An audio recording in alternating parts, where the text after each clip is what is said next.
లూకా సువార్త 24వ అధ్యాయం 6వ వచనం. ఆయన ఇక్కడ లేడు, ఆయన లేచి ఉన్నాడు. ఈ మాట ఎవరితో చెప్తున్నారు? దేవదూతలు వచ్చినటువంటి స్త్రీలతో చెప్తున్నారు.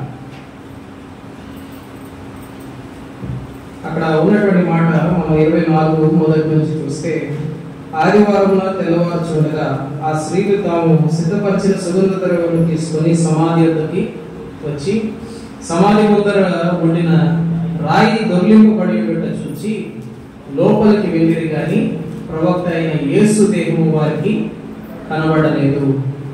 ప్రభు అయిన యేసు దేహమును వెతక చూచారు.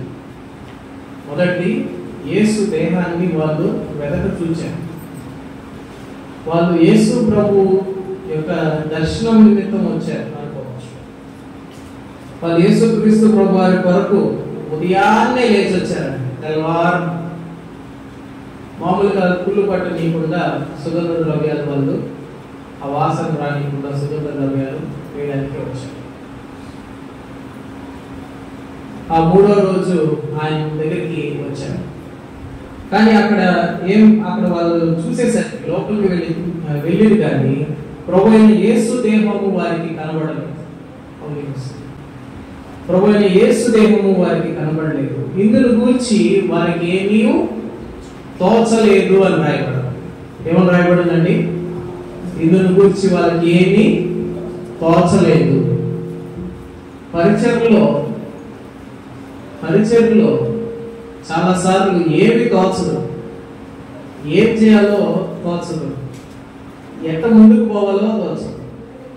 సేవకులకి ఎన్నిసార్లు రిపీటెడ్గా రండి రండి రండి అని చెప్పినా వాళ్ళు రారు.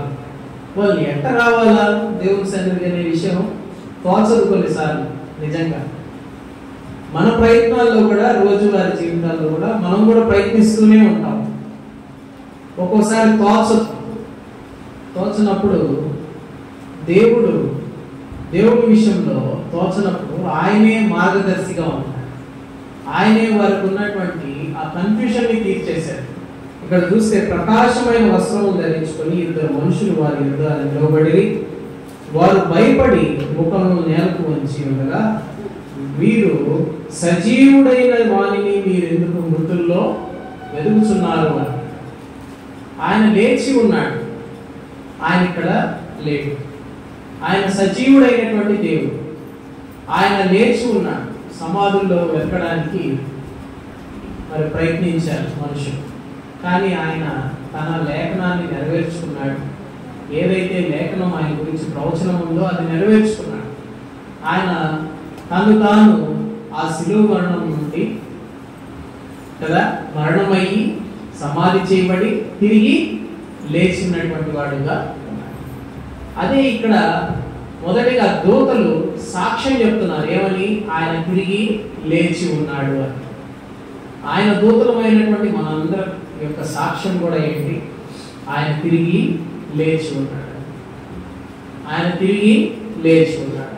ఒకవేళ ఆయన తిరిగి లేకపోతే మనకి రక్షణ నిశ్చయిత ఉండేది కాదు. నార్మల్గా అందరితో పాటే చనిపోయి ఉంటే ఈరోజు మనము దేవుడిగా కన్సిడర్ చేసుకునే వాళ్ళం కాదు. ఆయన ఏదైతే మానవాళి వరకు ఆయన పాప పరిహారం నిమిత్తం తాను ఆ శిలువ మరణాన్ని అప్పగించుకొని మరణమై సమాధి చేయబడి లేఖనముల ప్రకారం తిరిగి లేచాడు కాబట్టి ఆయన మనకి కూడా జీవాన్ని ఇచ్చినట్టుగా మనం జ్ఞాపకం చేసుకుంటాం. మనకు కూడా మృతుల్లో నుండి దేవుడు మనల్ని లేపుతాడనేటువంటి విషయం కొరింథీ పత్రికలో మనం చూస్తున్నాం. దేవుడు ఆయన లేపెను, మనల్ని కూడా లేపును అనేటువంటి మాట చూస్తున్నాం. కాబట్టి మనకి కూడా నిరీక్షణ కలిగింది. ఇప్పుడు యేసుక్రీస్తు ప్రభువులో ఆయన ప్రథమ ఫలమై ఉన్నారు. ఆయనతో ఉన్నటువంటి మనందరం కూడా అలాగనే తిరిగి లేస్తామనేటువంటి నిరీక్షణ, క్రైస్తవునికి మాత్రమే ఉన్నటువంటి నిరీక్షణ, తిరిగి మనం లేస్తామనేటువంటి నిరీక్షణ మనందరం కలిగి ఉన్నామని పరిశుద్ధాత్మ దేవుడు జ్ఞాపకం చేస్తున్నాడు. ఆయన తిరిగి లేచాడు. ఇక్కడ ఉన్నటువంటి ఈ సందర్భం అంతా ఒకసారి జ్ఞాపకం చేసుకుందాం. తిరిగి లేచాడనే విషయం వాళ్ళు తెలుసుకున్నారు. 7లో చూస్తే, మనుష్య కుమారుడు పాపిష్ఠులైన మనుషుల చేతికి అప్పగింపబడి సిలువ వేయబడి 3వ దినమందు లేవవలసి ఉన్నదని ఆయన మీతో చెప్పిన మాట జ్ఞాపకము చేసుకోవడాన్ని వారితో అనేది. అప్పుడు వారు ఆయన మాటలు జ్ఞాపకము చేసుకున్నారు. బేసిక్గా విశ్వాసమైనటువంటి మనము ఏ ఏ మనిషి అంటేనే మరుపు అంటారు. మనిషి అంటేనే మరుపు. వాక్యం వింటాం, విశ్వాసాన్ని పొందుతాం, చెప్పినంతసేపు వింటాం కదా, చెప్పినంతసేపు వింటాం, అన్నిటికీ ఎస్ అంటాం, అన్నిటికీ ఒప్పుకుంటాం, హృదయపూర్వకంగా మనం సరెండర్ చేసుకుంటాం. కానీ బయటికి వెళ్ళి ఏం చేస్తాం? మర్చిపోతాం. మన జీవితాల్లో లోటుపాట్లకి అదే కారణం.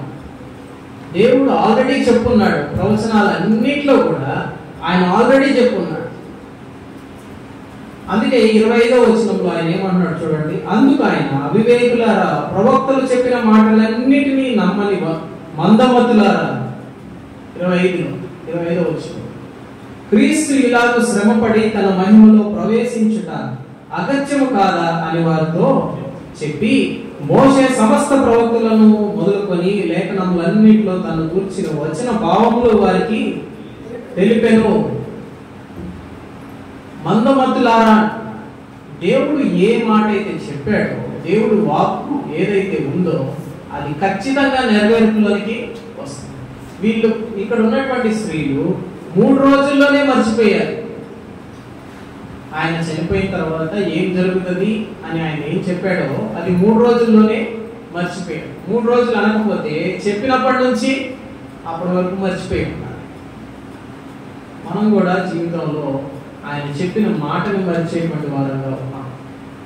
విశ్వాసంలో నమ్ముతున్నాము కానీ మరిచేటువంటి వారంగా ఉంటున్నాం. ఈ పునరుద్ధాన దినంలో ప్రభు జ్ఞాపకం చేస్తున్నాడు. ఆయన యొక్క శక్తిని జ్ఞాపకం చేస్తున్నాడు. ఆయనకి మరణం మీద ఉన్నటువంటి శక్తిని జ్ఞాపకం చేస్తున్నాడు. ఆయన సజీవుడై ఉన్నాడు అనేటువంటి విషయాన్ని జ్ఞాపకం చేస్తున్నాడు. కింద మాటల్లో చూడండి, 9వ వచనం, సమాధి యోచనలోకి తక్కిన వారందరికీ తెలియజేసింది. ఈ సంగతులు అపోస్తుల్లో చెప్పిన వారెవరు అనగా మగ్దలేని మరియయు, యోహన్నయు, యాకోబు తల్లి అయిన మరియయు, వారితో కూడా ఉన్న ఇతర స్త్రీలు. ఆరాధనలో కూడా జ్ఞాపకం చేస్తున్నాం. తల్లి, యాకోబు తల్లి అయిన మరియ, యోహన్న, ఇంకా ఇతర స్త్రీలు. ఈ పునరుద్ధానుడయ్యాడు, ఈయన తిరిగి లేచాడు అని ఉదయాన్నే ఈ ఆడవాళ్ళని చూశారు. వాళ్ళు వచ్చి 11 మంది శిష్యులకి చెప్పారు. ఒక శిష్యుడు అంటే అమ్మేశాడు, ఊరేపోసుకున్నాడు, చనిపోయాడు. ఇంక మిగిలింది 11 మంది శిష్యులు. ఆ 11 మంది శిష్యుల దగ్గరికి వచ్చి ఈ విషయాన్ని జ్ఞాపకం తెచ్చుకున్నారు. ప్రభు చెప్పినటువంటి మాటని జ్ఞాపకం తెచ్చుకొని అప్పుడు ఏం చేశారు? ప్రభు యొక్క పునరుద్ధానం గురించి ప్రకటన చేశారు. అపోస్తులకి ఈ ప్రకటన చేశాడు. ఆ శిష్యులకి, ప్రభు శిష్యులకి ఈ విషయాన్ని ప్రకటన చేశాడు. ఈ స్త్రీల చేసినటువంటి ఆ పరిచర్య చాలా ప్రాముఖ్యమైనది. సంఘంలో కూడా స్త్రీల పరిచర్య చాలా ప్రాముఖ్యమైనది. గుర్తుపెట్టుకోవాలి. స్త్రీల మీటింగ్ అంటే అది చాలా ప్రాముఖ్యమైనది. ప్రభు ఎంత గొప్పగా వాళ్ళని వాడుకున్నారో చూడండి. శిష్యుల కన్నా ముందు వాళ్ళు వెళ్ళారు ప్రభు దగ్గరికి. ఆసక్తి కలిగినటువంటి స్త్రీలు మనకి మాదిరిగా ఉన్నారు. ఉదయాన్నే లేచి ప్రభు సన్నిధికి వెళ్ళినటువంటి స్త్రీలు మనకు కనబడుతున్నారు. నిజంగా ఉదయాన్నే లేచి ఎంతమంది మనం ప్రార్థన చేస్తున్నాం? మనం ప్రశ్న వేసుకోవాలి. ఎంతమంది దేవుని ముఖ దర్శనం కొరకు పరిగెడుతున్నారో మనం జ్ఞాపకం చేసుకోవాలి. వాళ్ళంటే సుగంధ ద్రవ్యాలన్నీ రెడీ చేసుకొని తెల్లవారుగానే వెళ్ళారు. ఎంతమంది ఉదయాన్నే లేచి మోకరించి ప్రార్థన చేస్తున్నాం? ప్రభు ముఖ దర్శనం కోసం ఎంతమంది ఎదురు చూస్తున్నాం? ఇవి ఒకవేళ లేకపోతే అలవాటు చేసుకున్నాం. మన బిడ్డలకు కూడా అలవాటు చేయాలి. తల్లులుగా మనకు ఉన్నటువంటి బాధ్యతే మనం ఎరుగుతాం. వాళ్ళకి తోచినప్పుడు ప్రభు దర్శనమైంది. వాళ్ళకి ప్రభు దూతలు వాళ్ళకి బోధించారు. ఒకవేళ నీకు కూడా తోచినటువంటి పరిస్థితుల్లో ఉంటే ప్రభు దర్శనం కలుగుతుంది. స్త్రీలే కాదు, పురుషులైనా సరే నీకు తోచినప్పుడు ప్రభు సన్నిధిలో మోకరించండి. ఆయన ముఖ దర్శనము మనం పొందుతాం. ఇక్కడ ఉన్నటువంటి మాట చూస్తే వాళ్ళు ఈ సువార్తని తెలుసుకున్నటువంటి ఆ సువార్తని ఈ 11 మందికి పంచారు. ఈ స్త్రీల మీటింగ్ చాలా ఇంపార్టెంట్. స్త్రీలందరూ కూడా చేరి రావాలి. బలపడాలి, ప్రభు యొక్క సువార్తని ఇంకా అనేక మందికి తెలియపరచాలి. మన మందిరంలో కూడా స్త్రీల కూడిక మొదటి దినం నుంచి జరుగుతూనే స్త్రీల మధ్య పరిచర్య ఎంతో గొప్పగా దేవుడు నడిపిస్తూ ఉన్నాడు. ఇక ముందు కూడా నడిపించారు. స్త్రీలు విజిటింగ్ చేస్తూనే ఉన్నారు. నా ఉద్యోగ రీతిగా ఆయన బిజీగా ఉంటే స్త్రీలే ఏం చేస్తున్నారు, విజిటింగ్స్ చేస్తున్నారు. మనకు కూడా ఆ బాధ్యత ఉంది. ఆ విజిటింగ్స్ లో మనకు కూడా బాధ్యత ఉంది. మనం కూడా వెళ్ళి ఒకరిని ఒకరు హెచ్చరించుకోవాలి, బోధించాలి, విశ్వాసంలో బలపరచాలి. లోటుపాట్లు ఎవరి కుటుంబంలో లేవు, తప్పులు ఎవరి కుటుంబంలో లేవు కదా, అందరి కుటుంబాల్లో ఉన్నాయి. అన్ని కుటుంబాల్లో లోటుపాట్లు ఉన్నాయి. కాకపోతే కొన్ని యాక్సెప్ట్ చేస్తున్నాం, కొన్ని యాక్సెప్ట్ చేయడం లేదు మన మెంటాలిటీ. కానీ అన్ని కుటుంబాల్లో లోటుపాట్లు ఉన్నాయి. అందుకే దేవుడు అన్నాడు, నీ కంట్లో దూలం పెట్టుకొని ఎదుగు అని కంట్లో నలుసెతకద్దు అన్నాడు. తీర్పు తీర్చే పని నాది అన్నాడు. మనం ఏం చేయాలంటే విశ్వాసంలో ఒకరిని ఒకరం బలపరుచుకుంటూ ముందుకి వెళ్ళాలి. ప్రతి ఒక్కరిలో లోటుపాట్లు ఉన్నాయి. అందుకే ఆయన మెలకువ కలిగి ప్రార్థన చేయండి, మీరు శోధనలో ప్రవేశించుకుంటున్నట్లు అని. స్త్రీలు ఆ పనిలో ముందంజలో ఉండాలి. వాళ్ళు మెలకువ కలిగి ప్రార్థన చేయాలి. వారి కుటుంబాన్ని కట్టుకోవడానికి మెలకువ కలిగి ప్రార్థన చేయాలి. మనకు ఒక కుటుంబాన్ని ఇచ్చాడు, మన భర్త విషయం, మన పిల్లల విషయం, మన సంసారం విషయం. కొంతమంది వాళ్ళ సంసారం కన్నా ఉన్నటువంటి సంసారాల విషయంలోనే ఎక్కువ ఇంట్రెస్ట్, ఆ విషయాలు ఎక్కువ మాట్లాడుకుంటూ ఉంటారు పిల్లలు. చాలా అనవసరమైనటువంటి విషయం. అది మనకు ఆశీర్వాదకరం కాదు. మనకి ఏది ఆశీర్వాదం అంటే కేవలం మన విషయాన్నే మనం పట్టించుకోవడమే. జ్ఞానవంతురాలు తన ఇంటిని కట్టుకుంటది, 3 రాళ్ళు కూడా పెరుక్కుంటది అంట. భర్త మాట విందు, సంఘం మాట విందు కదా, బంధువుల మాట విందు, తల్లిదండ్రుల మాట విందు. 3 రాళ్ళు కూడా పెరుక్కుంటది. అది మూర్ఖత్వమే. బైబిల్లో ఏముందంటే సామెతల గ్రంథంలో మూర్ఖుని గంట బెత్తమే తగ్గుతుందంట, వేరేదేం కాదు. కాబట్టి ఆ మూర్ఖత్వం మనలో ఉండకూడదు. జ్ఞానవంతురాలుగా ఇల్లు కట్టుకోవాలి, ఇల్లుని నిలబెట్టాలి, సమాధానపరచాలి. చాలా మంది ఏం చేస్తారంటే ఇక్కడ పొగ తీసి ఇంకో దగ్గర పెడతా ఉంటారు. ఆ పని చేయకూడదు. ఇక్కడ ఏమని రాయబడిందంటే బైబిల్లో, మా సమాధానపరచువారు ధన్యులు, వారు దేవుణ్ణి చూచెదరు అని రాయబడింది.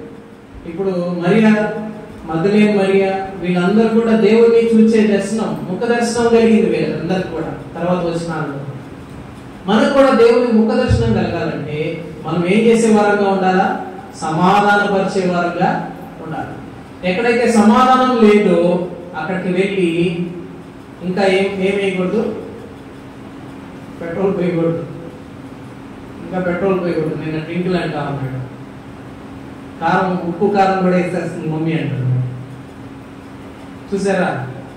అంటే ఆ పని మనము చేయకూడదు, ఆ పని మనం చేయకూడదు. ఇంకో 2 మాటలు అంటించుకోవద్దు. సమాధానం పరచాలి. ఎక్కడైతే అసమాధానం ఉందో అక్కడ సమాధానం పరచాలి. ఈ మగ్దలేనే మరియా వీళ్ళందరూ కూడా వారందరికీ ఆ శుభవర్తమానాన్ని తెలిపారు. యేసుక్రీస్తు ప్రభువారి యొక్క జన్మ, ఆయన పరిచర్య, ఆయన మరణం, ఆయన సమాధి, ఆయన పునరుద్ధానం, తర్వాత ఆయన 2వ రాకడ, ఇవన్నీ కూడా సువార్తలో ఉన్నటువంటి భాగాలే. అయితే ఈ వీళ్ళు ఆ పునరుద్ధానం గురించినటువంటి సువార్తని 11 మంది శిష్యులకి తెలియపరచారు. వారు నమ్మారు, వారు జ్ఞాపకం తెచ్చుకున్నారు, ఇతరులకి తెలియపరచారు. కింద వచనాల్లో చూడండి, 6వ వచనం. అయితే వారి మాటలు వీరి దృష్టికి వెర్రి మాటలుగా కనబడాయి. 11. నేను వేరే ఇంకేం వచనాలు చూపించడం చూడండి. కనుక వీరు వారి మాటలు నమ్మలేదు. అయితే పేతురు లేచి సమాధి వద్దకు పరిగెత్తి వంగి చూడగా నారబట్టలు మాత్రమే కనబడేవి. అతడు జరిగిన దాని గురించి ఆశ్చర్యపడుచు ఇంటికి వెళ్ళెను అనే మాట చూస్తాం.